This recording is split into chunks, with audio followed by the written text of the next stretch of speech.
Kabanata 1971. Pagbangga sa mga kakilala. Bang!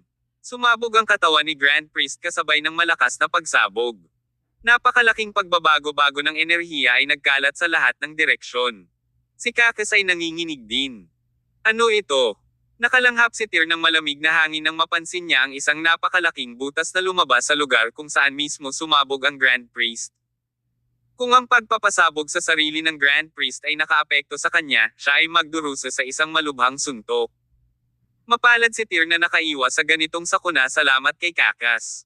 Sumugod kaagad si Tyr kay Cacus. Nakita niya ang hindi mabilang na siksik na bitek na lumalabas sa katawan ng huli, naramdaman pa ni Tyr ang sakit sa ngalan ni Cacus. Sa kabutihang palad, si Cacus ay hindi kapani-paniwalang matigas. Hindi siya nasira ng pagpapasabog sa sarili ng Grand Priest. Posibleng ayusin ang mga bitek na iyon, ngunit magtatagal ito. Bilang resulta, nagsimulang maglakad si Tyr sa direksyon kung saan nawala si Grand Priest at Bungie. Ang natitirang mga mapa ng balat ng tupa ay nakakalat sa lupa. Hindi alam kung anong uri ng material ang ginawa ng mga parchment ng balat ng tupa na ito. Nabigo itong pumutok sa kanila pagkatapos ng isang marahas na pagsabog. Lumilitaw na walang mga palatandaan ng pagkalagot. Ang pergamino ng balat ng tupa ay hindi karaniwan. Hinayaan ni Tyr na gumala ang isip niya. Lalong naging hindi mapalagay ang kanyang kalagayan habang nagiging mito ang sitwasyon. Bakit makikita ang gayong mapa sa libingan ng Diyos? Ano ang nangyayari dito? Sino ang makapangyarihang mga powerhouse na dating pumapasok sa libingan? Ang taong ito ay malayang makakalabas at makaalis sa loob ng libingan. Ang isang taong may kakayahang gumuhit ng gayong mapa ay walang alinlangan na pambihira. Bukod dito, paano napunta ang mga natitirang mapa na ito sa mga kamay ng mga kalansay at mga sundalong inilibing dito? Lahat ba ng mga ito ay nagkataon, o may isang uri ng nakakatakot na pagsasabwatan sa trabaho? Si Tyr ay hindi naglakas loob na isipin iyon dahil habang pinag-iisipan niya ito, mas nararamdaman niyang may mali. Ang lahat ng ito ay tila na plano ng maaga. Parang isang bitag na sumara kay Tyr at sa iba pang demigods. Si Tyr ay may hawak na 3 piraso ng mapa sa kanyang mga kamay sa oras. Hindi niya maaaring pagsamasamahin ang mga mapang ito dahil hindi sila eksaktong magkatabi. Bukod doon, wala siyang ideya kung gaano karaming mga fragment ang kailangan para makumplito ang mapa. Gayunpaman, sigurado siya na ang ibang mga demigod na dating dumating sa espasyong ito na kasama niya, ay nakatuklas ng iba pang mga fragment ng mapa sa oras na ito. Sa kalaunan ay magagawa nilang i-compile ang buong mapa. Ang lugar ay naibalik sa normal pagkatapos ng serye ng mga labanan. Ang mga kalansay na tropa ay hindi na lumabas mula sa layer ng yelo. Parang walang nangyari dito. Napatingin si Tyr sa malawak na yelo. Muli ay nilamon siya ng walang katapusang pangungulila. Sa kabutihang palad, ang mapa ay may ilang pangkalahatang mga alituntunin dito. Nagpatuloy si Tyr sa pagsulong habang sinusundan ang direksyon ng arrow. Napakalawak ng espasyong ito na tila walang limitasyon. Ang lakas ni Tyr ay lubhang naubos pagkatapos ng nakaraang labanan. Nagsimula siyang makaramdam ng pagod sa paglipas ng panahon. Maging ang isang demigod na tulad niya ay nagsimulang gumuho sa harap ng mga hamong ito sa napakalamig na klimang ito. Pagkalipas ng hindi malamang tagal, narinig ni Tyr ang tunog ng away na nagmumula sa harapan. Agad na nagsindi ang kaba ni Tyr nang marinig ang mga ingay. Hindi siya sigurado kung sino ang nag-aaway doon. Hindi makakatakas si Tyr sa pagkakataong ito kung makasagasa siya sa mga karibal niya sa Second World. Hindi mabilang na enerhiya ang kumalat sa buong lugar bilang resulta ng labanang naganap. Hindi nagtagal ay napansin ni Tyr ang ilang lumilipad na espada na sumasayaw sa larangan ng digmaan, at ang mga espadang iyon ay tila pamilyar sa kanya. Si Gallane naman. Nakilala agad ni Tyr. Noong nasa tavern siya, lumapit si Gallane para tulungan siya. Upang palakasin ang momentum ng sitwasyon noon, hinugot niya ang kanyang siyam na espada, kaya nagkaroon ng ilang impresyon si Tyr sa kanyang mga armas. Hindi nagatubili si Tyr na tumakbo patungo sa larangan ng digmaan pagkatapos makumpirma ang pagkakakilanlan ng mga demigod na iyon. Ginamit niya si Cacus sa kanyang kalamangan at sumugod doon ng mabilis hanggat kaya niya. May isang bundok na nababalutan ng nyebe doon. Napansin ni Tyr ang tuloy-tuloy na daloy ng mga halimaw na may puting buhok na bumababa mula sa tuktok. Ang mga halimaw na iyon ay napakalaki, at ang kanilang mga katawan ay nababalot ng manipis na patong ng puting ambon, na nagbibigay sa kanya ng isang kahangahangang impresyon. Sa pangkalahatan, ang mga halimaw na iyon ay kamukha ng maalamat na yeti. Si Galen at ang kanyang mga kapantay ay napapaligiran ng daan-daang yetis. Bilang karagdagan kay Galen, nakilala din ni Tyr ang ilang iba pang mga demigod, dalawa sa kanila ay nagmula sa Celestial Empire. Nang harapin ni Tyr ang grupo ni Moloch noon, sumama rin ang dalawang ito kay Galen para ay back up siya. Naroon din ang isang payat na monghe na nagngangalang Daft Monk, na di nila kalugar. 4 na demigod ang kinubkob ng daan-daang yetis, ngunit ang mga demigod na iyon ay walang anumang pakinabang. Magkakaroon ng tuloy-tuloy na pag-agos ng mga bagong yetis na dumadaloy palabas ng snow-capped na bundok pagkatapos maputol ang orihinal na yetis. Hindi nila maalis lahat sila. Walang ideya si Tyr kung gaano katagal na nakulong si Galen at ang iba pa sa lugar na ito. Mukhang pagod na pagod sila sa puntong ito ng labanan. Hindi naman nagmamadaling tumulong si Tyr. Sa halip, tumayo siya sa di kalayuan para magmasid. Di nagtagal, natuklasan niya na ang yetis ay nahayag mula sa nyebe sa bundok na nyebe. Ang buong eksena ay tila nakapagtataka. Kung hindi ko sirain ang bundok na iyon, ang mga yetis na iyon ay patuloy na lalabas mula doon. Hindi nagatubili si Tyr na tumakbo papunta sa bundok nang makita niya ang mga pahiwatig. Inilabas niya ang kanyang talon at galit na nagsagawa ng shattering heel na may huling natitirang kapangyarihan sa kanyang katawan. Mula sa taluktok hanggang sa paanan ng bundok, ang napakalaking blade glow ay bumagsak mula sa kalangitan.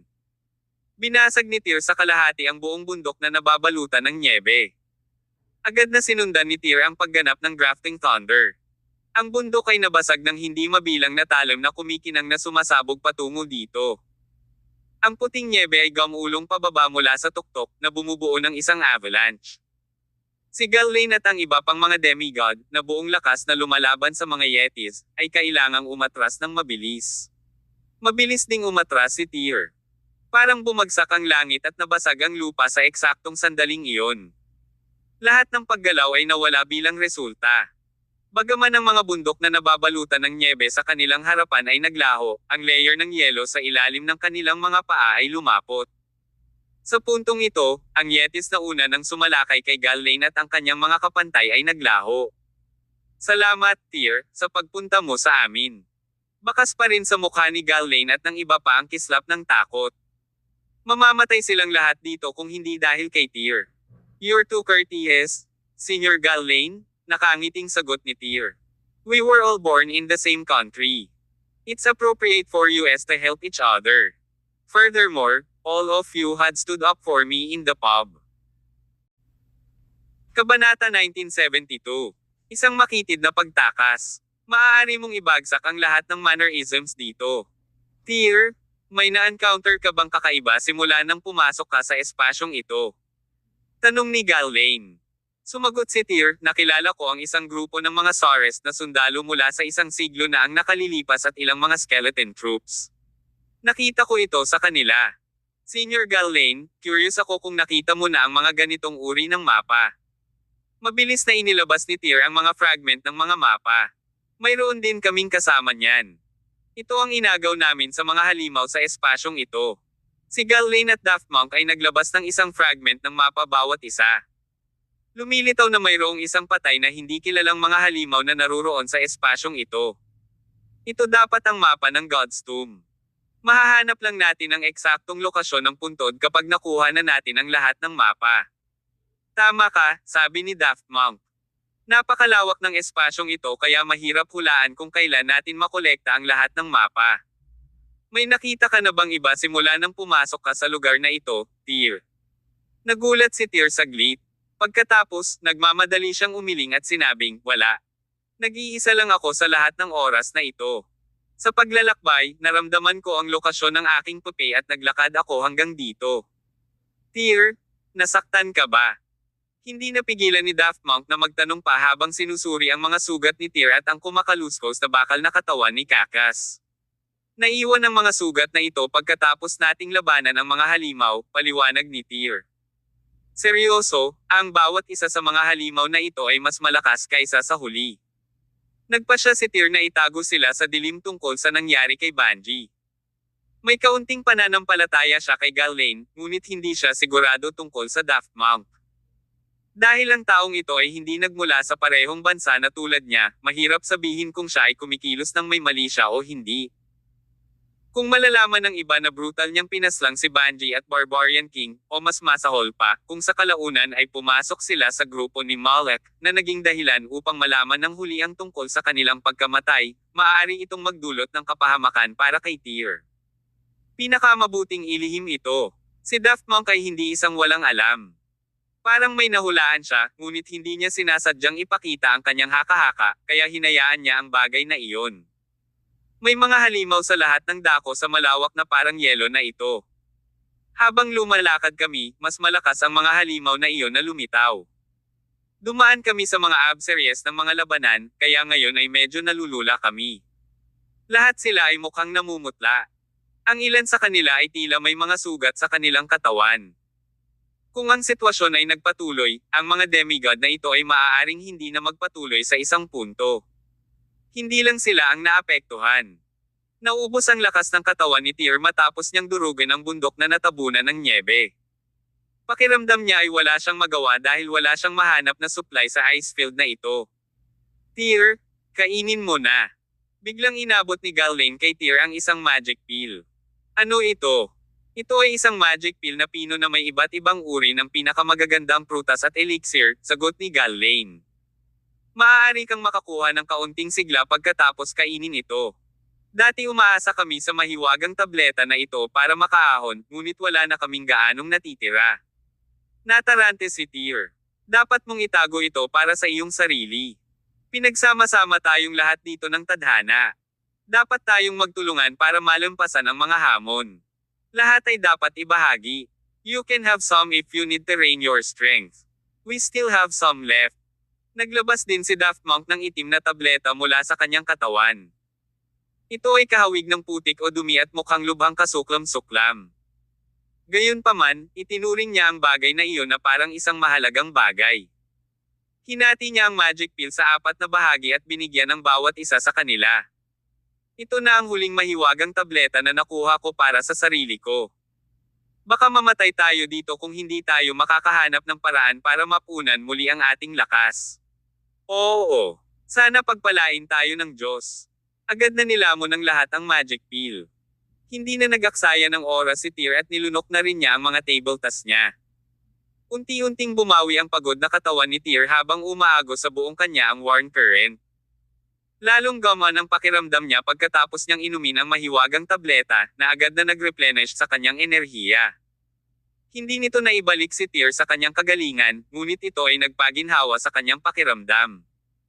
Pagkatapos mag-usap ng maikling pahinga para mabawi ang kanilang lakas, kinuha ng grupo ang lahat ng mga mapa at sinubukang pagsamasamahin ang mga ito. Mula sa hitsura nito, kakailanganin natin ng hindi bababa sa 100 mga ito upang ganap na maibalik ang mapa na ito. Gayunpaman, mayroon lamang tayong 5 piraso ng mga mapa na hawak namin. Magpatuloy tayo. Hindi kumpleto ang mapa na ito, ngunit makakatulong ito sa atin na pumunta sa tamang direksyon. Matapos magkaroon ng kasunduan, ang grupo ay nagplano ng kanilang kurso batay sa mapa at nagpatuloy sa kanilang paglalakbay. Hindi malinaw kung gaano katagal ang lumipas, ngunit naramdaman ng lahat na humihina ang kapangyarihan ng kanilang katawan.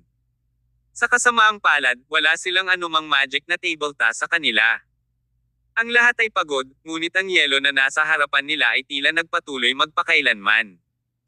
Ang mga hindi kilalang halimaw na iyon ay paminsan-minsan ay lalabas mula sa larangan ng yelo at kumonsumo ng malaking halaga ng kanilang kapangyarihan. Hindi nila alam kung gaano na sila katagal na gumagala sa lugar na ito. Maaaring ito ay ilang oras, araw, o kahit isang buong buwan. Ang grupo ay orihinal na binubuo ng 5 tao sa simula ng kanilang paglalakbay, ngunit 3 lamang sa kanila ang nakaligtas.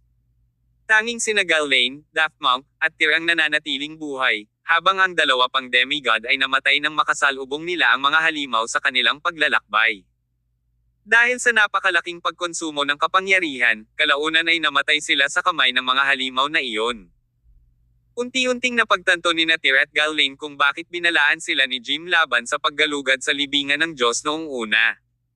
Ito ay masyadong mapanganib. Kahit na ang mga demigod ay nagkaroon ng magandang pagkakataon na mamatay dito. Napatunayang tama ang pagbabawas ni Jim sa Nostro Compass. Ang buong paglalakbay sa libingan ng Diyos ay puno ng mga panganib. Maya-maya ay bumaba ang isang blizzard mula sa langit. Ang bawat snowflake na nahuhulog sa kanila ay parang tumitimbang ito ng 1,000 kilo. Kung magpapatuloy ito, dito tayo mamamatay. Hindi na gustong mag-move on ni Ghislaine. Ilang sandali pa, tinakpan ng blizzard ang karamihan ng kanyang katawan. Si Tyr naman ay sobrang hindi mapakali. Sa isang sitwasyon kung saan wala silang pisikal na lakas, gaano man sila kalakas, ang kanilang lakas sa pakikipaglaban ay walang silbi sa oras na ito. Kabanata 1973. Ang Frosty Fruit. Ginagawa ng Daft Monk ang pinakamahusay sa kanilang tatlo. Ang kanyang pamamaraan sa paglilinang ay nangangailangan sa kanya na dumaan sa iba't ibang malupit na kapaligiran. Pagkatapos ng mga dekada ng paglilinang, matagal nang nakasanayan ng Daft Monk ang lahat ng malupit na kapaligiran. Hindi tayo maaaring tumigil ngayon. Kung tumigil ka dito, mamamatay ka. Kinaladkad ni Daft Monk sina Tyr at Ghislaine laban sa kanilang kalooban. Nagpumilit silang dalawa na sumulong sa yelo sa tulong niya. Si Cacus ay sumusunod sa kanila ng 10 metro. Maraming bitik sa kanyang katawan. Ang mga bitik na iyon ay naiwan sa pakikipaglaban sa mga halimaw na iyon sa daan. Matagal na sana siyang namatay kung wala siyang sagradong katawan. Umaalulong ang malamig na hangin at bumabagsak ang makapal na nyebe. Ang paglipas ng panahon ay hindi napapansin. Umabot sa punto na kahit si Daft Monk ay hindi na nakayanan. Isang puting figure ang lumitaw sa kanilang harapan sa eksaktong pagkakataong iyon, mabilis na tumakbo sa kanilang direksyon. Nang makita ito, ang lahat ay natense up subconsciously. Napakaraming halimaw ang kanilang nadatnan sa daan, kaya natural lang sa kanila na kabahan kapag nakita nila ang figure. Napunta sila sa isang mazeland at sensitibong estado na anumang senyales ng kaguluhan ay magpapaten sa kanila. Agad namang naghiwalay ang tatlo. Umasa sila sa kanilang natitirang pisikal na lakas at lumipad sa kanilang mga paninindigan sa labanan. Naningkit ang mga mata ni Tyr nang palapit ng palapit ang figurang iyon. Dylan. Ang sumugod ay si Dylan. Hindi malinaw kung ano ang naranasan ni Dylan sa kanyang panahon sa nagyayelong bukid. Ang grupo ay nasa isang kahabag-habag na estado, kung saan ang lahat ng kanilang sigla ay naubos. Gayunpaman, si Dylan ay puno ng enerhiya, at mayroon siyang hindi mauubos na enerhiya. Tyr. Napansin din sila ni Dylan. Mabilis siyang lumapit sa kanila sa abot ng kanyang makakaya. Lumakas sa tuwa ang puso ni Tyr nang makita si Dylan. What's wrong with you guys? Bakit parang miserable kayong lahat? Nang makita sila sa ganoong kalagayan, bakas ang pagkagulat sa mukha ni Dylan. Bakit bahawantong kayong lahat sa ganito? Nang mapansin ng tatlo si Dylan na mukhang masigla habang ang kanyang mga damit ay nanatiling walang kamali-mali at malinis, nagulat sila. Dylan, matagal na tayong gumala sa espasyong ito. May nadatnan ka bang kakaiba? Siyempre, ginawa ko. Sagot ni Dylan. Napadpad ako sa skeleton troops at yetis. Nahanap ko rin ito sa kanila. Naglabas si Dylan ng 2 natitirang mapa bago nagpatuloy, naramdaman kong ito ang mapa ng libingan ng Diyos, ngunit 2 lang ang dala ko. Napakakaunti. May 5 tayo dito. Kinuha ni Tyr ang mga natitirang mapa bago nagtanong, naglalakbay ka na ba ng mag-isa sa lahat ng ito? Oo. Tumango si Dylan. About that, bakit ayos ka lang? Nakaramdam ng pagkalito si Tyr. Nakatagpo sila ng sunod-sunod na mga halimaw sa daan, at sila ay naubos ng husto sa mga tuntunin ng pisikal na lakas, kaya hindi na nila nagawang makipagsabayan. Sa pangkalahatan, nakaranas sila ng malaking pagkalugi. Lahat sila ay nasa bingit ng kamatayan sa puntong ito. Hindi ganoon kalakas ang mga halimaw na iyon, sagot ni Dylan. Ngunit sila ay mahusay sa mga numero. Paano ka makakapit ng walang anumang mga supply? Bakas ang pagkagulat sa mukha ni Dylan. Sa panahon ng pag-uusap, naglabas siya ng ilang purong puting prutas mula sa kanyang mga bulsa at nagtanong, ibig bang sabihin, lahat kayo ay hindi nakahanap nito? Ano ito? Ang mga prutas sa kamay ni Dylan ay naglabas ng malabong halo, at mukhang masarap ang mga ito. Agad namang nagningning ang mga mata ng tatlo. Kahit si Daft Monk ay napalunok ng hindi sinasadya. Hindi ko alam kung ano iyon, madalas na lumilitaw ang butas na kagubatan ng nyebe sa lupain ng yelo. Mayroong ilang mga puno ng nyebe sa kagubatan, at ang mga frosty fruit ay nakasabit sa puno. Ito ay mga mahiwagang prutas. Pagkatapos kumain ng isa, maaari kang ibalik ang iyong lakas. Talaga. Napalunok si Tyr bago inagaw ang isa sa mga prutas sa pagkakahawak ni Dylan. Sabik na sabik niya itong nilagok ng lagok. Naramdaman ni Tyr na may puwersang dumampi sa kanyang buong katawan matapos itong lumunin. Si Daft Monk at Galaane ay kumuha ng prutas at kinain ito. Naramdaman ng tatlo na gumaling ng husto ang kanilang pisikal na lakas matapos itong kainin. Hindi nila ito ganap na naibalik dahil ang kanilang kapangyarihan ay lubhang naubos. Meron ka pa ba? Tanong ni Tyr. Iyon lang ang mayroon ako, sagot ni Dylan. Ngunit mayroong isang kagubatan ng nyebe na halos 20 kilometro sa direksyon na iyon. Bilis! Dalhin mo kami dyan. Ang tatlo ay sabik na makapunta sa kagubatan ng nyebe. Tumango si Dylan at sinabing, sundan mo ako. Mabilis silang sumugod sa direksyon ng kagubatan ng nyebe. Gaya ng inaasahan, nang pumunta sila doon, nakakita sila ng kagubatan doon. Ang kumikinang na fruit ay nakasabit sa lahat ng dako sa mga puno. Mukhang nakarating sila sa mundo ng fairy tale. Bakit hindi natin nahanap ang kagubatan kanina? Isang bakas ng kawalan ng kakayahan ang sumilay sa kanilang mga mukha habang nakatitig sila sa kagubatan ng nyebe na ito. Kung nadiskubre lang sana nila ang kagubatan ng nyebe na ito ng mas maaga, nabuhay pa sana ang mga natitira nilang kasamahan. Hindi na nagsalita si Dylan pagkatapos noon. Umikot siya at pumasok sa kagubatan ng nyebe. Pagkatapos nilang pumasok sa kagubatan, ang tatlo ay nagsimulang mamites ng mga mahiwagang prutas mula sa mga puno. Pagkatapos nilang kumain ng ilang prutas ng sunod-sunod, naramdaman nilang bumalik ang kanilang nawala na enerhiya, at ang lakas ng sigla na natuyo sa kanilang mga katawan ay naibalik din. Wala silang ideya kung gaano katagal bago sila makapasok sa libingan, kaya pumitas sila ng maraming prutas at dinala upang hindi na maulit ang nakaraang trahedya. Lalong walang awa si Tyr. Binuksan niya ang kanyang wrist guard at itinago ang frosty fruit sa kanyang relic. Sa kalaunan ay inani ni Tyr ang lahat ng bunga ng maliit na bahagi ng kagubatan na ito. Hindi ka ba lalayo ng konti? Bahagyang napamura si Dylan matapos mapanood si Tyr na buong sakam na nag-iimbak ng mga prutas. Hindi pinansin ni Tyr ang kaibigan. Patuloy niyang inilagay ang mga prutas sa kanyang wrist guard. Hindi nauunawaan ng mga napapakain ng husto kung paano naghihirap ang mga taong nagugutom. Alam mo ba kung ano ang pinagdaanan natin hanggang sa makarating tayo ng ganito? Ayos na ngayon. Sa mga mahiwagang prutas na ito, hindi natin kailangang mag-alala tungkol sa gutom. Kahit, kung hindi ko kailangan ang mga ito sa libingan ng Diyos mamaya, maaari kong kunin iyon at ipamahagi sa aking mga kapatid sa Regal Palace. Casual na pumitas ng prutas si Dylan at tinitigan si Cacus na nakatayo sa di kalayuan. Tinanong niya, paano ang lalaking iyon? Hindi mo ba kailangang pakainin siya ng ilang prutas? Sumagot si Tyr, ang kanyang katawan ay gawa sa Arctic titanium. Hindi niya matuno ang prutas kahit na kumain siya ng isa. Kabanata 1974. Ang reunion. Haha. Napangiti si Dylan. May nakilala ka na bang iba sa daan? Naging solemn na agad si Tyr. Sumandal siya sa tenga ni Dylan at bamulong, pinatay ko si Bungie at Barbarian King mula sa Second World. Ano? Nagulat si Dylan.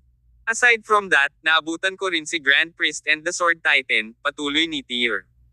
Sinubukan nila akong patayin, ngunit pinatay ko rin sila.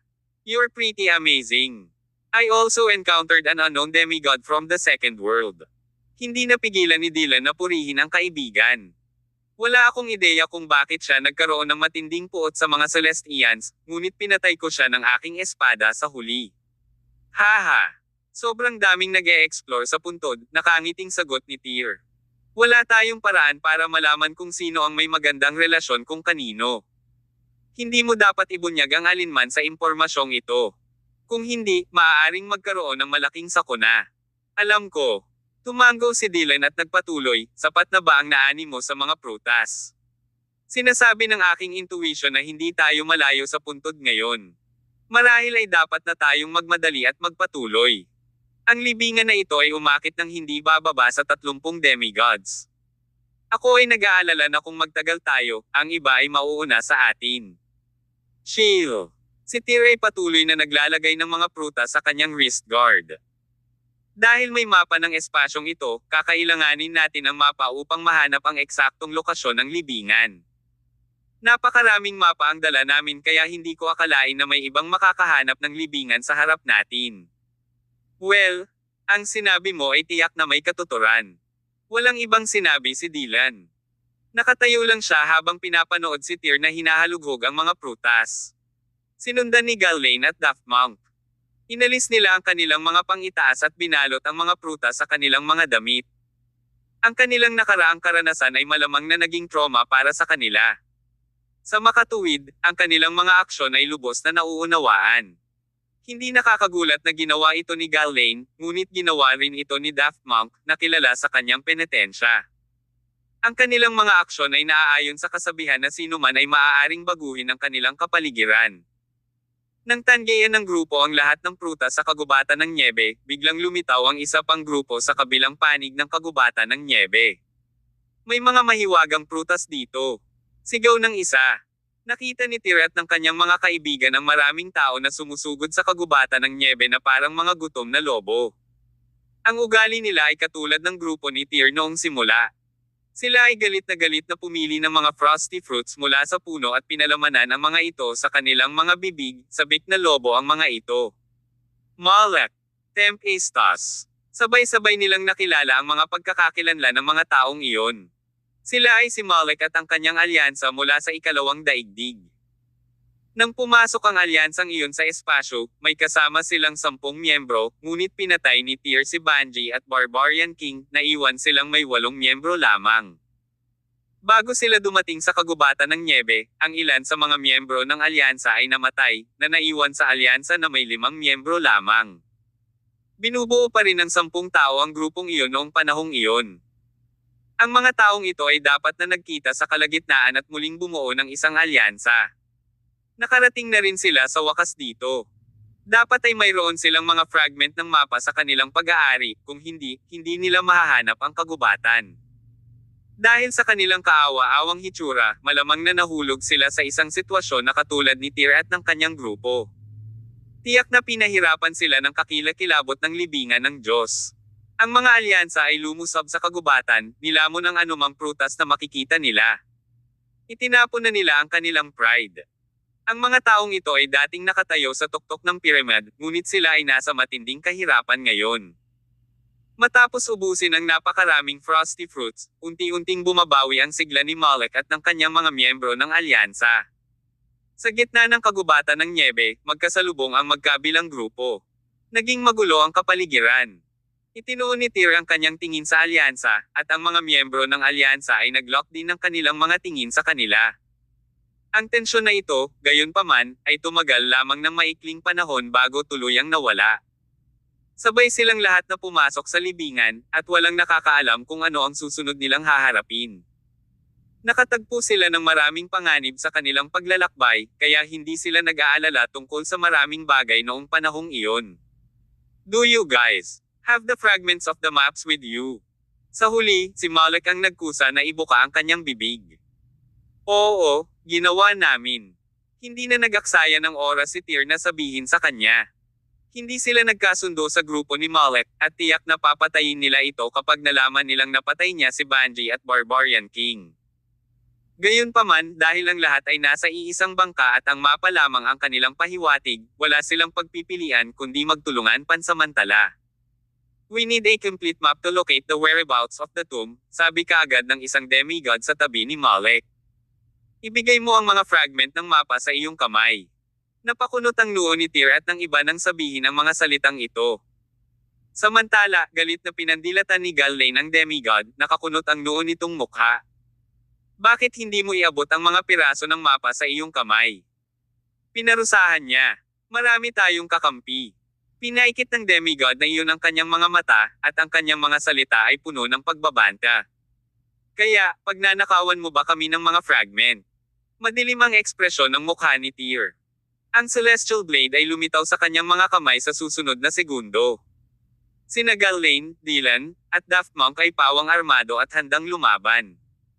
Ang lahat ay nagdusa ng husto pagkatapos nilang makapasok sa libingan. Marami sa kanilang mga kasama at matandang kaibigan ang namatay dito.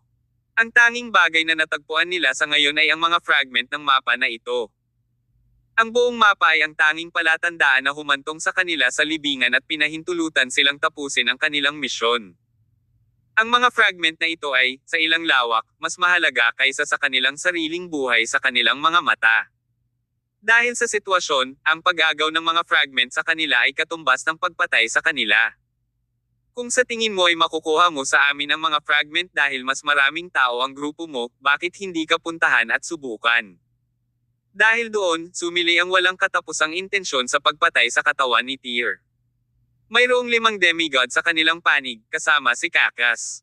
Kung ikukumpara sa 10 demigod sa panig ni Molech, malamang na malaki ang talo nila kung may laban sila, ngunit alam ni Tyr na hindi na siya maaaring umatras ngayon. Kabanata 1975. Ang huling fragment ng mapa. Kung atras si Tyr at ang grupo niya, mapupunta sila sa awa ng iba. Ibinunyag ng mga miyembro ng grupo ni Molech ang kanilang hangarin na pumatay matapos makita ang kanilang mga kalaban na bumunot ng kanilang mga armas. Naging tense ang atmosphere sa eksena. Wala sa kanila ang nagkusa na umatake. Alam ng magkabilang panig na sa sandaling sila ay nakipagbakbakan, may mamamatay. Maaaring mapuksa ang grupo ni Tyr, ngunit mawawala ng kalahati ng mga miyembro ang grupo ni Molech. Walang nakakaalam kung sino ang unang mamamatay. Ang lahat ay pumunta sa libingan ng Diyos upang samantalahin ang mga kayamanan nito. Wala sa kanila ang nakakita kung ano ang hitsura ng libingan ng Diyos sa puntong ito, kaya walang gustong mamatay ng ganito. Nanatili ang tensyon sa kapaligiran. Dumating ang isa pang grupo mula sa kalapit na lokasyon. Si Vampire, ang kanilang pinuno, ay nakasuot ng tuxedo. Sinundan siya ng ilang demigods mula sa Second World na hindi kaalyado ni Molech. Ang grupong ito ay binubuo ng 4 na demigod sa kabuuan, na ang bawat isa ay tila nasa isang miserableng sitwasyon. Pumitas din sila ng frosty fruit sa mga puno pagkarating nila para mabusog ang kanilang gutom. Sa kasamaang palad, sinalakay ni Tyr at Molech ang mga prutas ng kagubatan ng nyebe, at ang mga naiwan sa kagubatan ay hindi sapat upang matugunan ang mga pangangailangan ng pangkat ng 4. Hoy, anong ginagawa niyong lahat? Mukha kayong magtatalon sa lalamunan ng isa't isa. Dumating si Vampire at ang kanyang grupo. Pagkatapos, nilapitan niya si Molech at tinanong, Molech, may dala ka bang frosty fruits? Pwede mo bang ibahagi sa akin? Walang emosyon ang bungo ni Molech, at hindi siya sumagot. Lumilitaw na ginawa niya ang desisyon na huwag pansinin si Vampire. Hehe. Hindi naging awkward ni Vampire ang sitwasyon. Ngumiti lang siya ng mahina at nang aasar, mukhang handa na kayong lahat sa digmaan. Are you guys fighting over the map fragments? Well, we have some fragments with us also.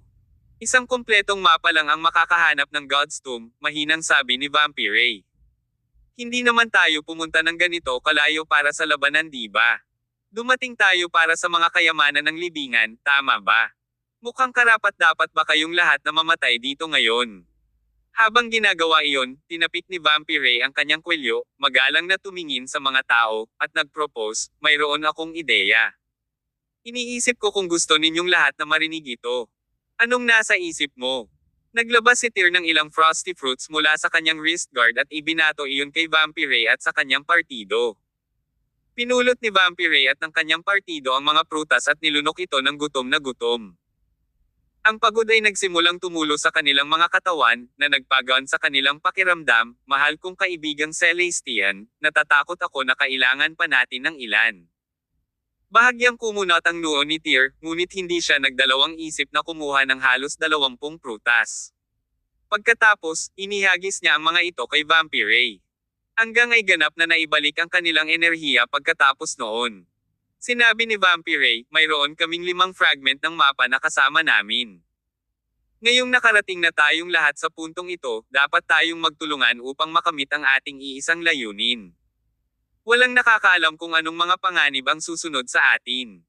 Ang tanging paraan upang mahanap ang libingan ay upang magtulungan. Kung magpatayan tayo ngayon, walang makakahanap ng libingan ng Diyos. Agad na napatahimik si Tyr at Moloch sa kanyang mga sinabi. Talagang tama si Vampire. Kailangan nilang magsama-sama kaysa magpatayan kung gusto nilang mahanap ang puntod sa oras na ito. Kung magpapatuloy ito, sa pagtatapos ng araw, walang makakarating sa libingan ng Diyos. Meron kaming 7, sabi ni Tyr. Mayroon kaming 9, dagdag ni Moloch. Iyon ay isang kabuoang 21. 21 na mga fragment ng mapa ay sapat na upang makagawa ng kumpletong mapa, tama ba? Malakas na pagtataka ni Vampire habang itinukod ang kanyang baba gamit ang isang kamay. Let's take out our fragments, piece them together, and join forces to explore the tomb. Ang mga yaman na matutuklasan natin ay hahatiin sa 3 bahagi. Bawat isa sa ating mga grupo ay makakatanggap ng isang bahagi. Ano ang iyong mga saloobin sa panukalang ito? Vampire, ano ang sinasabi mo? Mayroon kaming 9 na fragment, 7 ang grupo ni Tyr, at 5 ka lang, ang parusa ni Tempestus. Kakaunti lang ang hawak mong mapa, ngunit gusto mo ang parehong bahagi ng mga kayamanan gaya ng iba sa amin. Nagpapatawa ka di ba? Tempestus, hindi mahalaga kung gaano karaming mga fragment ng mapa ang mayroon dyan, tama ba? Sagot ni Vampire. Hindi mo mahanap ang puntod kahit 20 fragment ang nasa iyong mga kamay dahil kulang ka pa rin ng isa. Kaya, ako naniniwala na makatuwirang hatiin ang mga kayamanan sa 3 bahagi. Gusto namin ng 70%, at ang natitirang 30% ay maaaring hatiin sa pagitan ninyong dalawa, nagsalita si Moloch sa hindi mapag-usapan na tono. Nang sabihin niya ito, nagalit si Tyr. Gusto mong makakuha ng higit sa kalahati ng kayamanan na may 9 lamang na mga fragment ng mapa sa iyong mga kamay. Hindi ako sumasang-ayon. Sumagot si Moloch, kapag binilang kaming lahat, 10 kami at 9 sa inyo. Ang tinitingnan natin ngayon ay ang mapa, hindi ang dami ng tao, malamig na saway ni Tyr.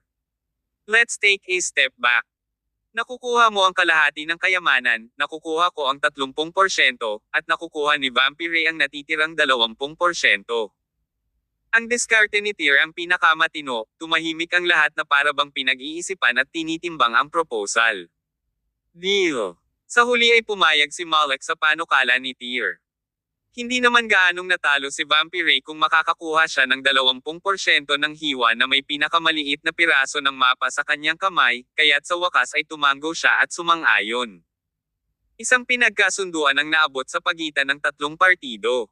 Kinuha nila ang mga fragment ng mapa sa kanilang mga kamay. 21 pira-piraso ang kumalat sa lupa, at sila ay nakabuo ng isang malaking mapa. Ipinapalagay nila na ang mga fragment na nakuha nila ay maaaring bumuo ng kumpletong mapa. Matapos maingat na buuin muli ng lahat ang mapa, ang kanilang mga ekspresyon ay nagbago ng husto. Kulang pa tayo ng isang fragment. Pagkatapos nilang pagsamasamahin ang mapa, blanko ang mahalagang lugar sa gitna. Kung titingnan ang laki ng blankong espasyo, malinaw na kailangan pa rin nila ang huling fragment upang makumplito ang mapa.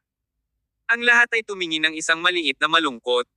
Mayroong 21 fragment ng mga mapa na kasama nila, ngunit hindi nila maipagsama-sama ang isang kumpletong mapa, na nangangahulugang kulang pa sila sa huling piraso. Ang isang nawawalang fragment ay kapareho ng nawawalang grupo ng 10 o 20 fragment.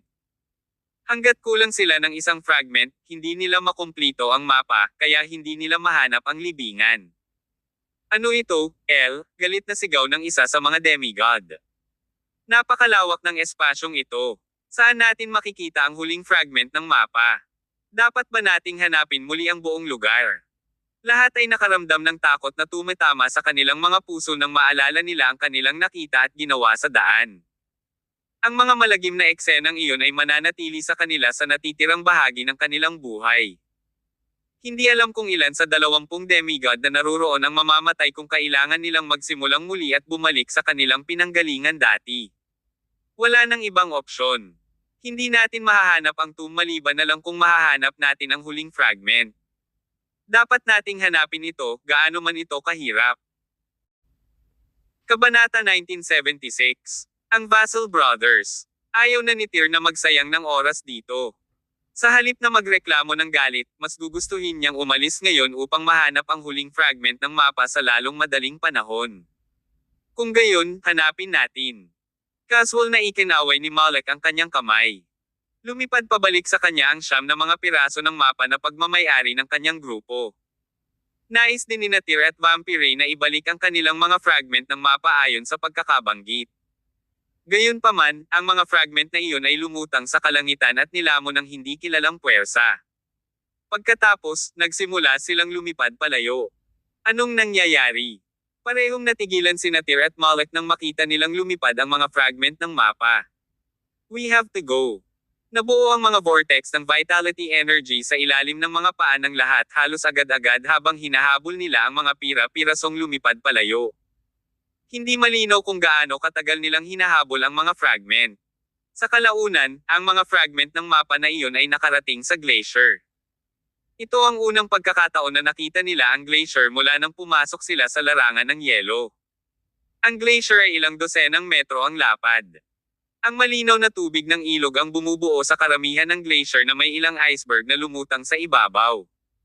Ang mga fragment na iyon ay nasuspine sa hangin habang lumilipad sila patungo sa glacier. Isang fragment ang lumipad sa ibabaw ng glacier sa napakabilis na bilis mula sa kabilang panig. Iyan na ang huling fragment ng mapa. Naningkit ang mga mata ng lahat nang makita nila ito. Wala silang ideya na ang mapa na ito ay hindi lamang basta-bastang ordinaryong balat ng tupa. Napagpasyahan nila na mayroong ilang uri ng induction kapag ang 21 fragment ng mapa ay pinagsama-sama, maaari nitong maramdaman ang lokasyon ng huling piraso ng mapa. Nakita nila ang mga pira-pirasong iyon na sumasayaw sa hangin bago nabalot ng isang mahiwagang puwersa. Nilamon nito ang lahat ng mga fragment na iyon at pinaghiwa-hiwalay ang kumpletong mapa. Si Tyr at ang iba pang mga demigod ay agad na pumasok sa battle mode habang sinubukan nilang agawin ang mapa gamit ang kani-kanilang kakayahan. Isang puwersa ang dumating mula sa tapat ng glacier nang sila ay gagawa ng hakbang. Nang magsanib ang ilang puwersa, ang mga mapa, na pinagsama-sama, ay napunit sa isang iglap. Sa huli, nakuha ni Malek ang 9 na fragment, nakatanggap si Tyr ng 7, habang nakakuha si Vampire ng 5. Ang huling fragment ay dumapo sa mga kamay ng isang matipunong lalaki sa tapat ng glacier. May 3 figure sa tapat. 2 silang lalaki at isang puting unggoy kung tutuusin. Matangkad ang 2 lalaking iyon at mukhang magaspang. Ang puting unggoy ay tumayo ng halos 3 metro ang taas, may pulang dugo ang mga mata, at may masamang ekspresyon sa mukha nito. Mga taga rito sila. Natitiyak ni Tyr na ang 2 iyon ay batay sa kanilang mga hitsura. Pareho silang parang mga demigod sa kapangyarihan na pinakawala ng isa sa kanila. Nang pumasok sila sa God's Tomb, wala ni isa sa kanila ang nakapansin sa presensya ng mga demigod. Bakit biglang susulpat ang 2 ito dito? Hindi lamang iyon, ngunit mayroon silang palihim na hinala na ang puting unggoy ay nagtataglay din ng lakas na parang demigod. Maligayang pagdating, mga kaibigan mula sa buong mundo. Ang isa sa kanila ay naglakad patungo sa dalampasigan, lumukso sa hangin, at tumayo sa itaas ng iceberg ng glacier. Maligayang pagdating sa libingan ng Diyos. Isang karangalan para sa amin ang makasama kayong lahat upang tuklasin ang puntod. Hayaan mo akong magpakilala. Ang pangalan ko ay Roland Vassal. Ito ang aking kapatid, si Luca Vassal. Ang puting unggoy na iyon ay ang aming alaga. Sila ang Sores Killer Machine ng magkapatid na Vassal. Maraming veteranong demigod ang namangha nang marinig ang pangalang ito dahil sikat na sikat ang 2 ito. Buhay pa ang magkapatid na Vassal. Gumuhit ang pagkagulat sa buong mukha ni Gallane. Sa gitna ng pagkabigla ay may bakas ng lagim. Hindi pa narinig ni Natir at Dylan ang kanilang names. Senior Gallane, kilala mo ba kung sino sila? Tanong nila. Ang lupaing ito ay pinamumunuan ng mga Chariste 150 taon na ang nakalilipas. Noong panahong iyon, lumitaw sa lupaing ito ang isang pares ng malupit at mabagsik na kapatid. Minsan silang pumatay ng isang lungsod upang makamit ang isang tiyak na layunin. Nagulat ang mundo sa kanilang kalupitan. Maging sina Tyr at Dylan ay nadismaya nang ihayag ni Gallane ang mga katotohanang ito. Ang 2 iyon ay minsang nakatay ng isang buong lungsod. Mga walang puso talaga silang sila. Anong kaharian sila noong 150 taon na ang nakararaan? Ang demigod na kaharian. Nagpatuloy si Gallane. Pareho silang 250 years old ngayong taon. Dahil nakatira sila sa nagyayelong lupain sa buong taon, mukhang nasa 50 pa rin sila. Maraming demigod sa buong mundo ang nagalit sa massacre na inayos ng magkapatid na Vaso sa oras na iyon. Mahigit sa 100 demigods ang nagsama-sama upang palibutan sila. Namatay na raw sila noon, kaya isipin ng aming sorpresa na matuklasan pa rin silang buhay na buhay. Lalong natakot si Gawain nang ikwento niya sa kanila ang nangyari. Nang maglaon, sinabi niya kina Tyr at Dylan sa seryosong tono, "Tyr at Dylan, aking mga kabataang kaibigan, kailangan kong ipaalala sa inyong dalawa na sila ay lubhang mapanganib. Dapat kayong dalawa ay maging lubhang maingat kung magpasya silang makitungo sa atin mamaya." Nakuha ko. Matigas na tumanggo sina Tyr at Dylan. Naging maingat si Tyr nang tumingin siya sa Vassal Brothers. Sa panlabas, ang magkapatid ay hindi mukhang barbaro, ngunit ang kanilang paraan ng pagpatay sa isang lungsod upang makamit ang kanilang layunin ay nakakagigil. Ang grupo ni Gawain, pati na rin sina Malak at Vampire, ay nag-uusap sa mga patahimik na tono sa oras na ito. Marami sa kanila ang nakarinig tungkol sa kasumpa-sumpa na magkapatid na Vassal. Samantala, isa-isang tumalon si Luca at ang puting unggoy sa glacier. Tumawid sila sa direksyon ng grupo sa pamamagitan ng pagtalon sa mga iceberg ng maliksi. Ang mga iceberg na kanilang naapakan ay nagsimulang mag-crack pagkalapag. Ilang beses ding sunod-sunod na dinadagukan ng agitated na puting unggoy ang dibdib nito. Nang makita kung gaano mapagbantay ang mga tao, tumawa ng malakas si Roland. "What's wrong? Lahat kayo parang hindi kami tinatanggap. As the hosts, we have been waiting here for a long time because the God's tomb is on our territory. Don't worry. Wala kang anumang masamang intensyon. Ang gusto lang naming gawin ay tuklasin ang libingan kasama ka." Wika ni Roland na may ngiti sa labi. Sa ibabaw, mahirap i-connect ang mga ito sa mga killing machine. Imposible raw na husgahan ang puso ng isang lalaki mula sa kanyang mukha. Tanging ang mga nabuhay sa panahong iyon ang makakaunawa kung gaano talaga katikot ang magkapatid na Vassal. Lahat ng tao sa karamihan ay nasa demigod realm. Medyo desente ang kanilang combat power, kaya hindi sila matatakot sa magkapatid kahit gaano sila kabangges. Kabanata 1977. Patayin si Vampire. Hindi nagtagal ay huminahon ang lahat pagkatapos ng unang pagkabigla. Nakuha ng magkapatid na Vassal ang kanilang mga kamay sa huling fragment ng mapa, kaya't ang mga demigod na iyon ay hindi na kailangang mag-aksaya pa ng lakas o oras sa paghahanap nito. Kung ganoon, magtulungan tayo. 3 grupo ng demigods ang nandito. Naipamahagi na natin ang mga fragment sa atin dati. Ikinawi ni Malak ang kanyang kamay, at 9 na piraso ang lumitaw sa kanyang harapan. Ang pamamahagi ay tinutukoy ng bilang ng mga mapa na pagmamay-ari ng bawat grupo. Nananatili ang ngiti ni Roland sa kanyang mukha habang nagtatanong, "Sabihin mo sa akin kung paano ninyo pinaghati-hati ito." Ipinaliwanag ni Malak, "Mayroon kaming 9 na mga fragment ng mapa sa amin, kaya nakakuha kami ng 50%. Mayroon silang 7 at 5 sa kanilang grupo, kaya tatanggap sila ng 30% at 20% ayon sa pagkakabanggit." Tumanggo si Roland at nag-isip, Ito ay talagang isang makatwirang paraan ng paghahati ayon sa bilang ng mga fragment. Upang pagsamasamahin ang isang kumpletong mapa, lahat ng 22 mga fragment ng mapa ay kinakailangan. Mayroon lamang isang fragment sa akin at sa aking kapatid. Nang marinig ito, lumapit si Malak kay Roland at sinabing, "Isang fragment lang ng mapa ang mayroon ka. Natural, mas kakaunti ang makukuha mong bahagi. Paano kung ang bawat grupo ay nagambag ng maliit na halaga sa inyong dalawa, at ang iyong grupo ay nakatanggap ng 5% ng kabuoang bahagi?" 5%. Nang marinig ito ng magkapatid na Vassal, biglang nawala ang mga ngiti sa kanilang mga mukha. Nagpatuloy si Malak, "Sa 22 fragment, mayroon kaming 21, ngunit isa lang ang mayroon kayong 2 na fragment ng mapa. Ang iyong bahagi ay itinuturing na marami. Hehe. Maliit pa naman para sa akin. Paano mo nasabi na ngayon lang kayo naghati ng share?" Tanong ni Roland. "Mayroong 10 tao sa aming grupo, at mayroon kaming 9 na fragment sa aming mga kamay, kaya nakakuha kami ng 50%, muling paliwanag ni Malak. 5 miyembro ang Tyrs team at 7 fragment, kaya 30% ang natatanggap nila.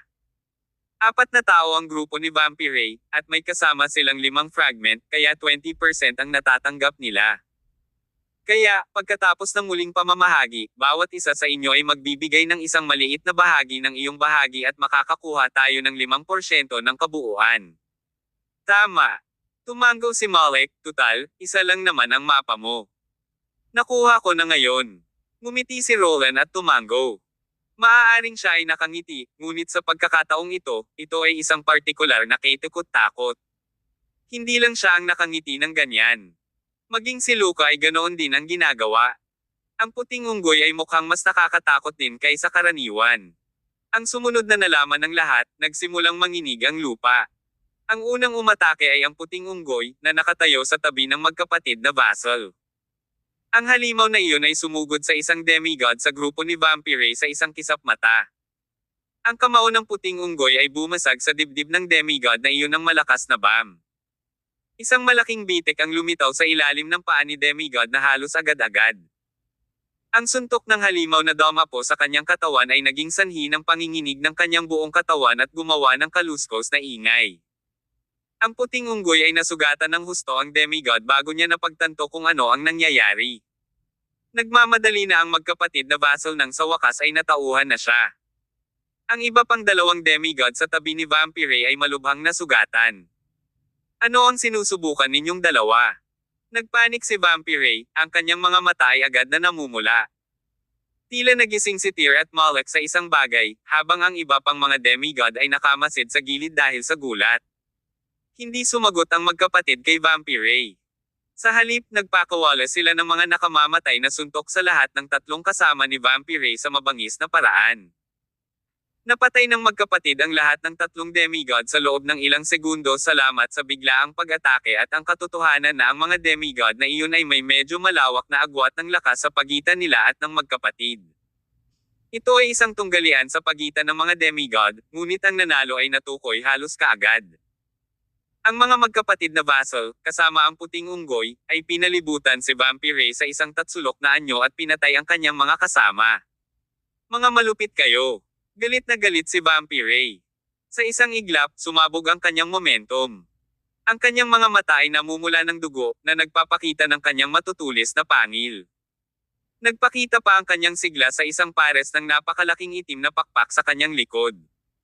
Sa kabuuan, tumingin siya sa badass at cool. Gayunpaman, ang magkapatid na vassal ay hindi nagbigay ng tungkol sa kanyang hitsura. Walang mga alituntunin ng mag-away ang magkapatid. Tatlo sa kanila ay walang pakialam na makipaglaro laban sa isang kalaban sa lahat. Sa bawat pag-atake nila, ito ay may layuning pumatay. Si Vampire ay hindi mahina, ngunit hindi niya kayang panindigan ang mga makinang pumatay tulad ng magkapatid na vassal sa mahabang panahon. Hinawakan ni Roland ang mga pakpak ni Vampire, na pinalapot ng enerhiya ng sigla, at marahas na hinatak ang mga ito. Ang mga pakpak na iyon ay agad na nabasag, kaya napaungol si Vampire sa sakit sa susunod na segundo. Sumugod ang puting unggoy para yakapin si Vampire, habang sinaksak ni Luca si Vampire sa puso gamit ang kakaibang hubog na talam. Nanlaki ang mga mata ni Vampire habang pinagmamasdan si Luca na kinakaladkad ang kanyang hubog na talam mula sa kanyang dibdib pababa sa kanyang puson.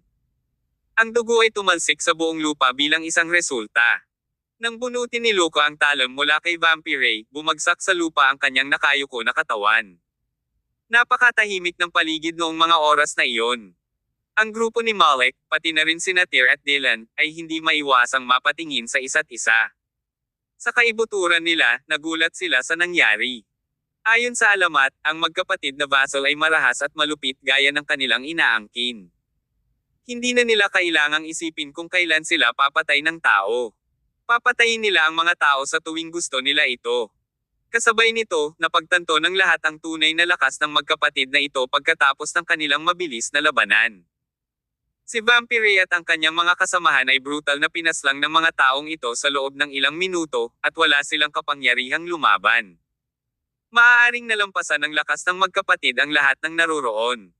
Ang bawat tao ay nilaga sa kanilang sariling mga pag-iisip sa oras na iyon. Hindi alam kung ano ang tumatakbo sa kanilang isipan. Dahil patay na si Vampire, lumutang sa hangin ang mga fragment na pag-aari ng kanyang partido. Mabilis silang hinawakan ni Roland bago sinabing, ngayon, may dala akong 6 na piraso ng mapa. Pagkatapos nating mahanap ang libingan, muli nating ipamahagi ang mga kayamanan. Matapos masaksihan ang bangis ng magkapatid, ang momentum ni Malek ay lalong humina. Sabi niya, maaari mong makuha ang kanilang bahagi. Hehe. Okay. Ang magkapatid na Vassal ay hindi ang uri ng mga tao na nakipaglaban para sa kapakanan ng maliliit na kita. Nagpatuloy si Roland, nakakuha kami ng 30%, ang batang ito ay nakakakuha ng 25%, at ang iyong grupo ay nakakakuha ng 45%. Sa kasong ito, ang grupo ni Tyr ay nakakuha ng pinakamaliit. Kailan umalis si Tyr na may maikling dulo ng stick? Medyo nagalit siya, ngunit inilagay ni Galain ang kanyang kamay sa balikat ng una at sinenyasan siyang huwag kumilos ng pabigla-bigla.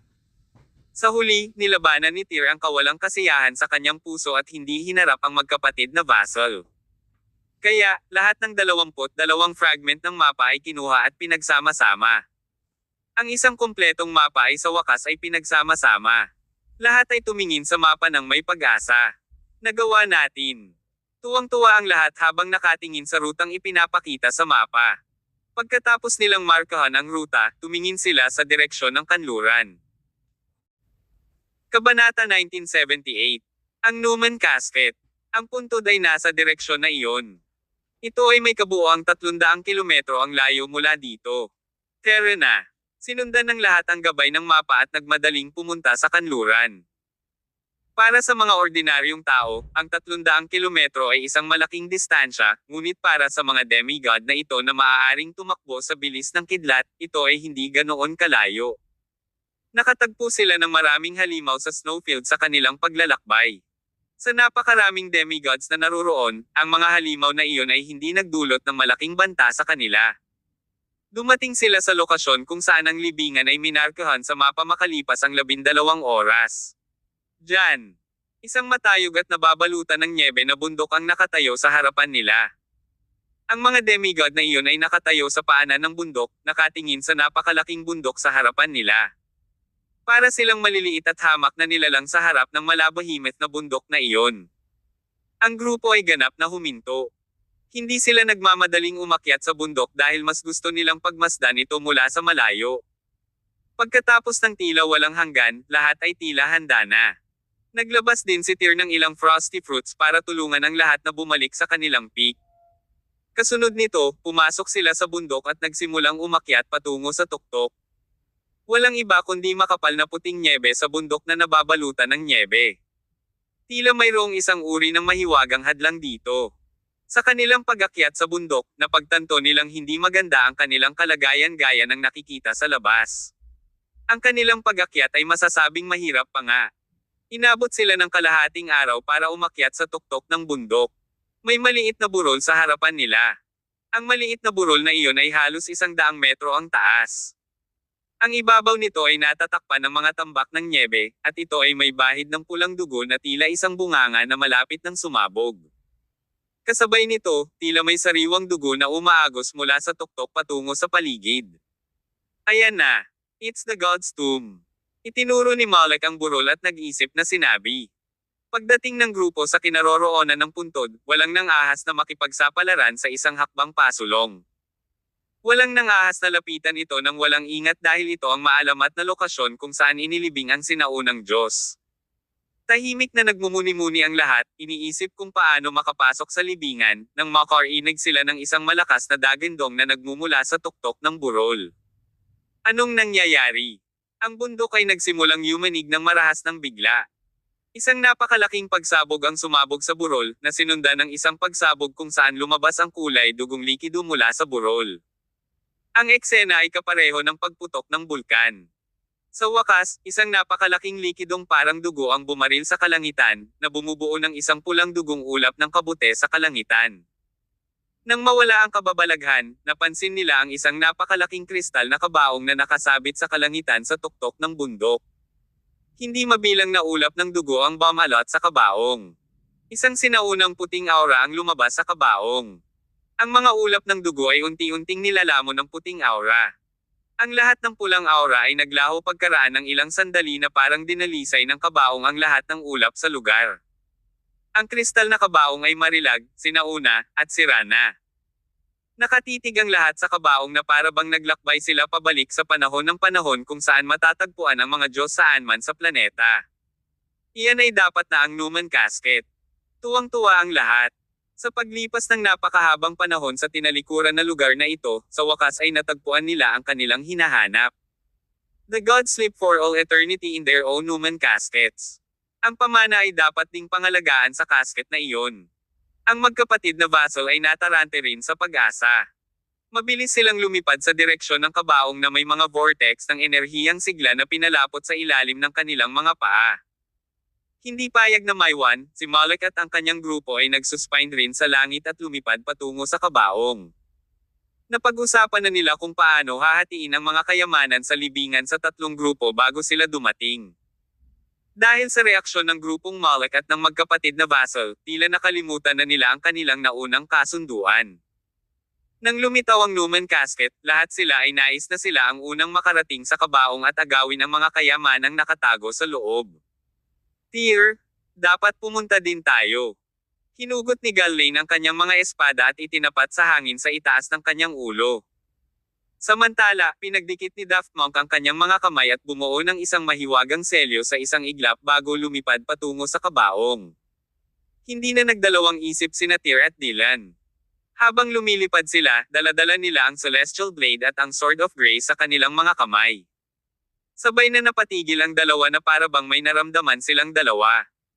Tingnan ang isang mundo sa isang bulaklak. Biglang napuno ng ganoong parirala ang isip ni Tyr. Napalitan din ng pagtataka ang ekspresyon ni Dylan. May naramdaman ka ba? Lumingon si Tyr kay Dylan at nagtanong. Oo. Marahang tumango si Dylan. To be precise, it's my sword that has sensed something. Hindi nagpatuloy ang pare sa paglipad patungo sa Newman Casket. Sa halip, huminto sila sa lugar. Kasabay nito, isang kayag ng mga demigod ang nakitang sumugod sa kabaong. Gayunpaman, sa lalong madaling panahon ay naramdaman nilang may malubhang mali. Noong una, lumalabas na ilang daang metro ang layo ng kabaong. Dapat ay narating na nila ang locus yung iyon sa isang iglap bilang mga demigod, ngunit hindi iyon ang nangyari. Malinaw na lumipad sila ng mahabang panahon sa mababang altitude, na diskubre lamang nila na daan-daang metro pa rin ang layo nila sa kabaong. Sa madaling salita, gaano man kalayo ang sinubukan nilang lumipad, hindi sila makalapit. Tila lumilipad sila sa parehong lugar dahil ang distansya sa pagitan nila at ang kabaong ay katulad ng dati. Paano naging ganito? Bakit ito nangyayari? May hindi maganda sa pakiramdam. Isa-isang huminto ang lahat. Sinanay nila ang kanilang mga tingin sa Newman Casket na lumutang sa gitna ng hangin sa harap noon. Lahat sila ay mukhang shell-shocked. Formation ba ito? Bagamat mukhang malapit ang kabaong, tila libo-libong kilometro ang layo.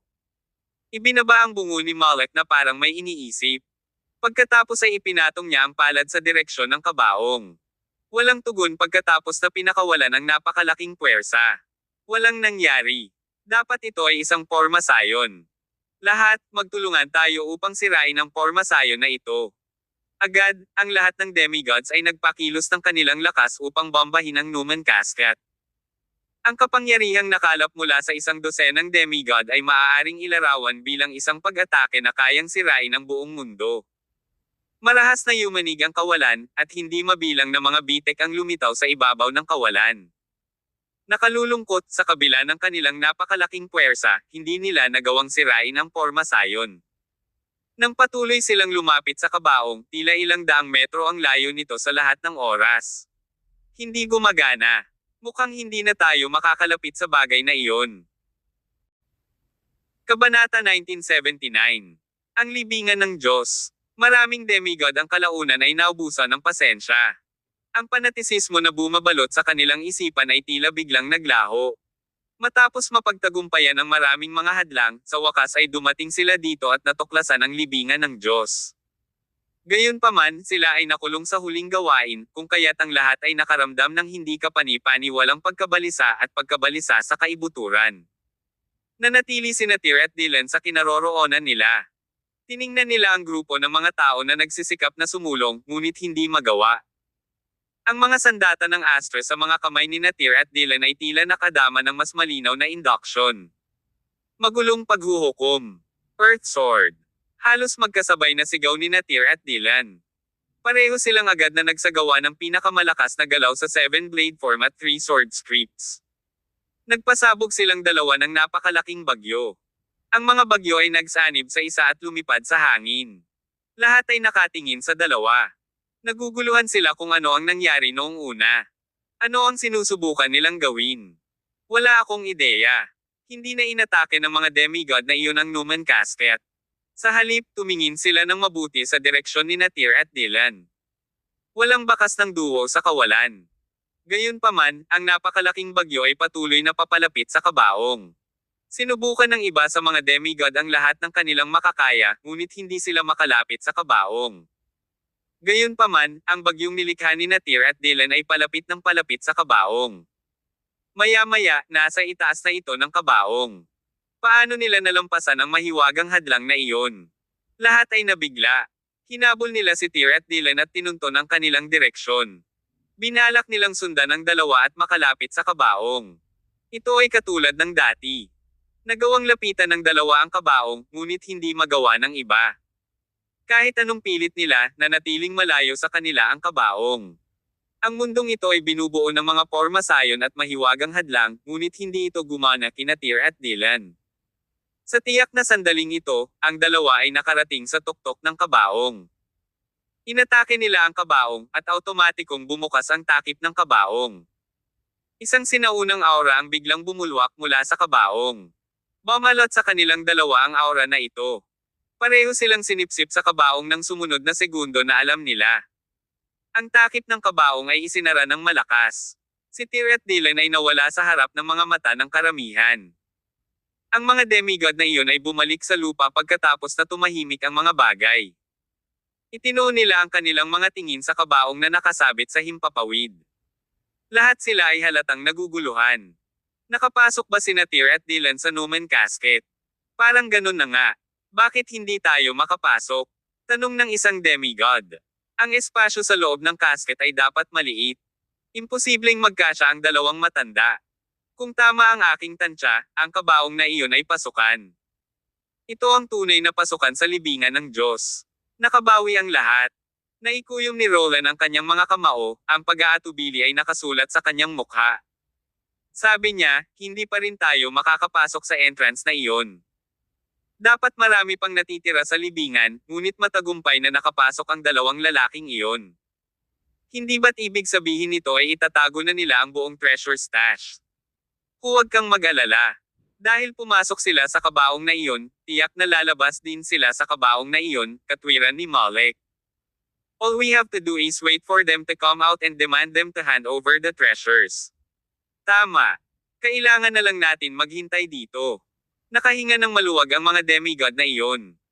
Hindi man sila makapasok, hanggat naghihintay sila kina Tyr at Dylan sa iisang pwesto, hindi makatakas ang dalawa dala ang mga kayamanan. Nasa loob na ng kabaong sina Tyr at Dylan. Isa talaga itong pasukan, gaya ng nahulaan ng ibang mga demigod. Natuklasan nila ang isa pang espasyo sa loob ng kabaong pagkatapos nilang pumasok. Dahil dito, pareho silang nagulat. Ayon sa dati nilang pag-unawa, ang mga Diyos ay maaaring magbukas ng kanilang sariling espasyo, ngunit maaari lamang silang magbukas ng isa pang espasyo sa ibabaw ng kalawakan ng mundo. Ang sitwasyon na kanilang kinalalagyan ay medyo iba. Ang larangan ng yelo ay isang espasyo na nagbukas sa isang ganap na magkaibang dimensyon. Ang espasyo sa loob ng kabaong ay ibang dimensyon din. Sa madaling salita, ito ang pangalawang layer ng space. Ang mga sinaunang Diyos ay maaaring lumikha ng dalawahang espasyo. Hindi masyadong malaki ang espasyong ito, ngunit napakapamilyar nito kina Tyr at Dylan. Ang lugar na ito ay katulad ng espasyo ng kamalayan na ipinamalas natin sa ating isipan noon sa puntod ni Blade Hero, nag-iisip na sabi ni Dylan. Natuklasan niya na ang langit at lupa ay magkaugnay habang pinagmamasdan niya ang kaguluhan sa paligid. Hindi ito katulad, ngunit eksaktong pareho. Sinubukan ni Tyr ang kanyang makakaya upang pigilan ang pagkabigla sa kanyang puso at nagpatuloy, kung tama ang aking tansya, noong nag-aaral tayo ng 3-sword scripts at 7-blade form sa tomb ni Blade Hero, ang espasyo ng kamalayan na lumitaw sa ating isipan ay nabuo ayon sa ang lugar na ito. Inilipat ni Tyr ang tingin kay Dylan, na tumabi sa kanya. Naisip mo na ba ang posibilidad na iyon? Tanong niya. Oo. Ang espasyong ito ay kung saan inilibing ang sinaunang Diyos, dagdag pa ni Dylan sabay tango. Ang mga sandata niya noon ay ang Celestial Blade at Sword of Grace, at gumawa din siya ng 3 sword scripts at 7 blade form. Yeah. This was the reason we have that strange dream before we came here. At saka, walang ibang makadaan sa entrance kundi tayong dalawa lang. Lalong napuno ng pagdududa ang puso ni Tyr. Hindi ko lang maisip kung ang Diyos na ito ay nanggaling sa Celestial Empire o hindi. Bakit siya inilibing dito pagkatapos niyang mamatay? Ang alamat ay nagsasabi na ang mga sinaunang Diyos ay makapangyarihan sa lahat. Maaari silang maglakbay sa langit at lupa, ilipat ang mga bundok at bawiin ang dagat, sinabi ni Dylan na may pag-iisip.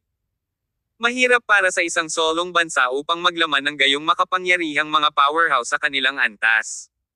Sa isang panahon na ang mga Diyos ay nasa lahat ng dako, ang kanilang mga paggalaw ay matatagpuan sa buong planeta. Hindi nakakagulat na ang Diyos na ito ay inilibing dito pagkatapos ng kanyang kamatayan sa kasong ito. Well, hindi ako makakatalo dyan. Ang kaharian ng Diyos ay hindi isang bagay na maaaring isipin ng mga ordinaryong tao, sabi ni Tyr sabay tango. Huwag na tayong mag-isip-isip patungkol dito. Dahil dito inilibing ang Diyos na ito, tiyak na mag-iiwan siya ng ilang bakas habang nabubuhay siya. Sa kasamaang palad, ang makapal na ulap sa paligid natin ay nagdudulot ng hindi magandang visibility. Dapat tayong mag-ingat. Kabanata 1980. The God Skeleton. Si Tyr at Dylan ay gumagala ng walang patutunguhan sa mahiwaga at magulong espasyong ito. Ang lugar na ito ay nababalot ng maulap na ulap, kaya lahat ng nasa paligid nila ay tila malabo. Pakiramdam nila ay naglalakad sila sa mga ulap, ngunit posible rin na nasa ilalim sila ng lupa ngayon. Ito ay nagpapagaan sa kanilang pakiramdam minsan, ngunit sila ay na-stress din sa ibang mga pagkakataon. Hindi masabi ng dalawa kung saan pupunta. Ilang sandali silang naglibot, ngunit wala silang nakita. Hindi malinaw kung ilang oras na ang lumipas nang biglang tumunog ang mga armas na hawak nila. Ang dalawang sandata ay nagsimulang manginig ng marahas sa ilang sandali. Ang pakiramdam na ito ay kapareho ng naranasan nila sa dati nilang panaginip. Kasunod nito, isang napakalaking puwersa ang naghakot ng mga sandata sa hangin. Parehong mahigpit na hinawakan ni Tyr at Dylan ang kanilang mga sandata at tumangging bumitaw. Mahigpit nilang hinawakan ang mga sandata, sinundan ang mga puwersa, at lumipad sa himpapawid. Pagkatapos nito, nagpatuloy sila sa paglipad pasulong sa bilis ng kidlat. Hindi malinaw kung gaano ito katagal, ngunit isang gintong liwanag ang sumiklab sa gitna ng kaguluhan sa kanilang harapan. Nang ang liwanag ay tumagos sa mga ulap, ito ay sumikat sa kanila, na nagbubulag sa kanila ng ilang segundo. Ano yun? Natigilan ang dalawa. Sa wakas ay nakita na nila ang pinagmulan ng gintong liwanag sa susunod na segundo. Ang kanilang mga puso ay nagsimulang tumibok ng husto sa puntong ito. Nakita nila ang isang kalansay na naglalabas ng gintong liwanag na lumulutang sa kawalan sa harapan nila. Ang balangkas ay humigit kumulang 2 metro ang haba. Ang bawat bahagi ng balangkas ay tila gawa sa ginto, at ito ay patuloy na pumutok sa mga alon ng gintong liwanag. Nagbigay ito sa kanila ng isang pakiramdam ng hindi masusukat na kadakilaan na mayroong napakaraming misteryo sa universo na naghihintay na matuklasan at malutas. Ang tanging depekto sa balangkas na ito ay kulang ito ng kaliwang braso. Ang mga labi ay nakaupo sa isang cross-legged na posisyon sa hangin sa oras na ito, na nagbibigay ng impresyon ng kabanalan at pumukaw ng damdamin ng pagsamba at paghanga sa mga nakakita sa kanila. Yan ang God Skeleton. Ang mga salitang ito ang pumasok sa isip ni Tyr at Dylan. Nang ang gayong kalansay ay nasuspine sa espasyong ito, ang tanging posibilidad ay ito ang bangkay na iniwan ng sinaunang Diyos pagkatapos ng kanyang kamatayan. Ito ay ang God Skeleton, na ang ibig sabihin ay ang bangkay ng Diyos. Tanging ang gininto ang kalansay na lamang ang natitira matapos mabulok at mawala ang balat at laman sa ibabaw.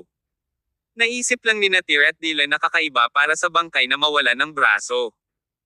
Hindi ba't ang sinaunang Diyos ay dapat humawak ng talam sa kanyang kaliwang kamay at isang espada sa kanyang kanan kung talagang hawak niya ang Sword of Grace at Celestial Blade?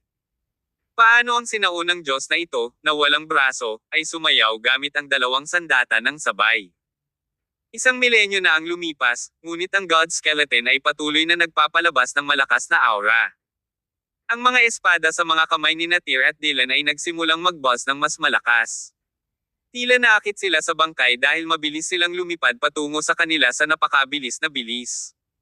Sa huli, ang mga sandata ay tila muling pinagsama sa kanilang tunay na Panginoon pagkatapos na maghiwalay sa loob ng milenya.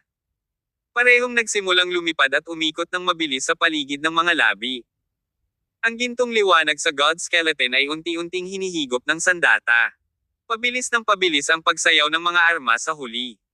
Hindi sigurado si Natir at Dylan kung nakakakita sila ng mga bagay, ngunit nakita nila ang isang kakaiba na makapangyarihang lalaki na nakaputi na biglang lumitaw sa harap nila. May hawak siyang espada sa kanang kamay at talon sa kaliwa. Nagsimulang sumayaw ang lalaking iyon gamit ang mga sandata sa hangin. Ang eksenang ito ay halos magkapareho sa nakita noon ni Natir at Dylan sa kanilang mga panaginip.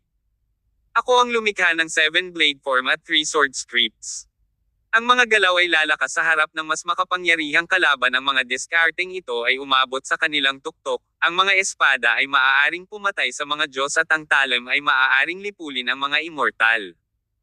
Isang surreal na boses ang nanggaling sa isang lugar sa tabi mismo ng mga tainga ni Natir at Dylan. Nakita nila ang lalaking nakaputi na sumasayaw ng mabilis sa himpapawid bilang hindi kapanipaniwala, nakakatakot na kapangyarihan na tumaga sa paligid sa isang segundo. Parehong nabighani si Natir at Dylan sa eksena. Alam nila sa kanilang mga puso na ito na ang kanilang pagkakataon. Namana nila ang Celestial Blade at Sword of Grace mula sa Blade Hero's Tomb, kasama ang 3-sword scripts at 7-blade forms. Nang matanggap ng dalawa ang mana, nilinang nila ang mga galaw sa pamamagitan ng kamalayan sa kanilang isipan. Gayunpaman, ang kanilang mga katawan ay naroroon sa conscious space ngayon. Ang lalaking nakaputi ay patuloy na iwinagayway ang magkabilang sandata sa kanyang mga kamay. Ang nakakatakot na sword moves at blade technique na ipinakita niya ay talagang kakaiba at kahanga-hanga. Agad na ginaya ng dalawa ang kanyang mga galaw at nagsimulang sumayaw. Hindi malinaw kung gaano ito katagal. Unti-unting bumagal ang galaw ng lalaki at nagsimulang mag-ilusyon ang kanyang katawan. Ang mga armas ay naibalik sa kalaunan kina Natir at Dylan. Sa sandaling kinuha nila ang mga sandata ng astre sa kanilang mga kamay, isang malakas na dagandong ang lumabas sa bibig ni Tyr, binding soul. Whirling laughter. Ang dalawang nakakatakot na galaw ng talon na iyon ay naghati sa espasyo ng kaguluhan. Isang mahinang dagandong din ang pinakawalan ni Dylan. Itinutok niya ang kanyang espada sa sky at sumigaw, Sky Sword. Ang enerhiya ng espada ay bumaril ng diretso sa kalangitan at bumuo ng isang dambuhalang anino ng espada na nahulog mula sa himpapawid. Tila dudurog ng espada ng mga piraso sa sky. Boom boom boom. Naliwanagan silang dalawa sa pinakamalakas na galaw ng 7-blade form at 3-sword scripts. Ito ay may nakakagulat na dami ng kapangyarihan. Iniligpit nila ang mga armas at nagkatinginan bago sumili ang mga ngiti sa kanilang mga mukha. Mukhang pareho tayong makakapag-cultivate ng pinakamalakas na teknik sa ating mga sandata bilang demigods. Gayunpaman, ang mga cultivation technique na ito ay tila sapat din sa God Realm. Kung makapasok tayo sa God Realm sa hinaharap, ang kapangyarihan sa loob ng mga galaw na iyon ay tiyak na tataas din. Patayin ang mga Diyos at ang mga immortal. Bulong ni Dylan sa sarili. Mukhang kapaki-pakinabang ang ating paglalakbay upang tuklasin ang libingan ng Diyos, sabi niya, ang kanyang mga mata ay kumikinang na may pakiramdam ng pananabik. Napagdesisyonan lang naming dalawa na pumunta dito dahil sa mga armas na nasa kamay natin na naramdaman ang induction. Tumango si Tyr. Ibinalik niya ang tingin sa paligid.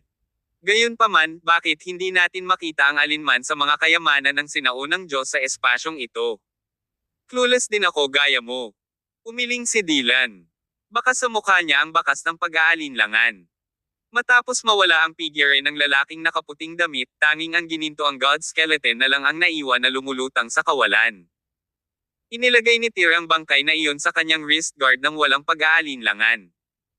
Ang buong magulong espasyo ay nagsimulang manginig ng marahas sa sandaling itabi ito ni Tyr. Nagsimulang lumitaw ang malalaking bitek sa kawalan, na ikinagulat nilang dalawa. Malapit nang gumuho ang espasyong ito. Umalis na tayo rito. Palaki ng palaki ang mga bitek sa kanilang paligid. Hindi nagtagal, napansin nilang ang espasyo ay parang sirang salamin na patuloy na nababasag. Sumama ka sa akin. Ang isip ni Tyr ay nagsimulang mapuno ng mga alaala hindi nagtagal pagkatapos niyang ilagay ang God Skeleton sa wrist guard. Ang mga fragment na iyon ay tila mga alaala ng sinaunang Diyos mula sa kanyang buhay. Malabo ang mga alaalang iyon, ngunit iniwan nila si Tyr na may kakaibang sensasyon.